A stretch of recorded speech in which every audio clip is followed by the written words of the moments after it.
बात अनंत ब्रह्मांडों के ईश्वर। अनंत ब्रह्मांडों के ईश्वर।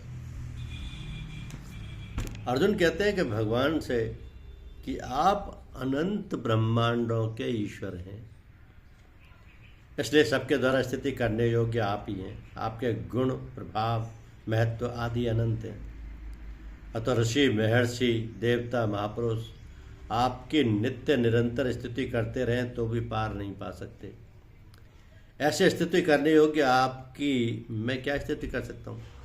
मेरे में आपकी स्तुति करने का बल नहीं है, सामर्थ्य नहीं है, इसलिए मैं तो केवल आपके चरणों में लंबा पड़कर दंडवत प्रणाम ही कर सकता हूँ और इसी से आपको प्रसन्न करना चाहता हूँ। किसी का अपमान होता है तो उसमें मुख्य रूप से 3 कारण होते हैं। प्रमाद यानी असावधानी, हंसी दिल लगी यानी विरोध में ख्याल ना रहने से, और अपनेपन की घनिष्ठता होने पर अपने साथ रहने वाले का महत्व ना जानने से। तो जैसे गोदी में बैठा हुआ छोटा बच्चा अज्ञानवश पिता की दाढ़ी मूछ खींचता है, मुंह पर थप्पड़ लगाता है, कभी कहीं लात मार देता है, तो बच्चे की ऐसी चेष्टा देखकर पिता राजी होते हैं, प्रसन्न होते हैं। वे अपने में ये भाव लाते ही नहीं कि मेरा पुत्र मेरा अपमान कर रहा है। मित्र के साथ चलते फिरते, उठते बैठते आदि समय चाहे जैसा व्यवहार करता हो, चाहे जैसा बोल देता हो, जैसे तुम बड़े सत्य बोलते हो जी, तुम तो बड़े सत्य प्रतीक हो, अब तो तुम बड़े आदमी हो गए हो, तुम तो खूब अभिमान करने लग गए हो, आज मानो तुम राजा ही बन गए हो आदि। पर उसका मित्र उसकी इन बातों का ख्याल नहीं करता।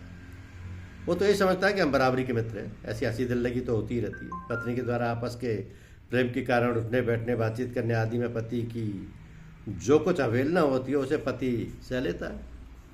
जैसे पति नीचे बैठा हो तो वह ऊंचे आसन पर बैठ जाती है, कभी किसी बात को लेकर अवहेलना भी कर देती है, पर पति उसे स्वाभाविक ही सह लेता है।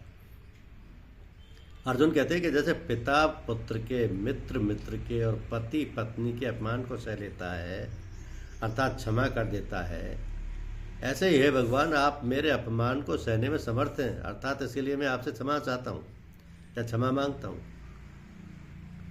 तो अर्जुन ने 3 बातें कही थी। प्रमादात यानी प्रमाद से, अभासार्थम यानी हंसी दिल लगी से, और प्रणयेन यानी प्रेम से। उन्हीं 3 बातों का संकेत अर्जुन ने यहाँ 3 दृष्टांत देकर किया कि हे किया है। अर्थात प्रमाद के लिए पिता पुत्र का, हंसी दिल लगी के लिए मित्र का, और प्रेम के लिए पति पत्नी का दृष्टांत दिया है। तो देव रूप का वर्णन होने से शांत रस यानी स्वर्ग से पृथ्वी तक, और 10 दिशाओं में व्याप्त विराट रूप का वर्णन होने से अद्भुत रस, अपनी जिह्वा से सबका प्रसन्न, सबका ग्रसन कर रहे हैं और सबका संहार करने के लिए काल रूप से प्रवृत्त हुए। ऐसा रूप धारण किए होने से रौद्र रस, भयंकर विकराल मुख, और दाढ़ों वाला रूप होने से बीभत्स रस, तुम युद्ध के लिए खड़े हो जाओ। इस रूप में वीर रस, लंबे पड़कर दंडवत प्रणाम आदि करने से दास्य रस, मुख्य योद्धाओं को तथा अन्य राजा लोगों को भगवान के मुख में जाते हुए देखने से करुण रस, दृष्टांत से मित्र के, पिता पुत्र के और पति पत्नी के अपमान को सह लेता है। इस रूप में क्रम से सख्य रस, वात्सल्य रस और माधुर्य रस का वर्णन हुआ है, और हंसी आदि के स्मृति रूप से हास्य रस का वर्णन हुआ है। धन्यवाद।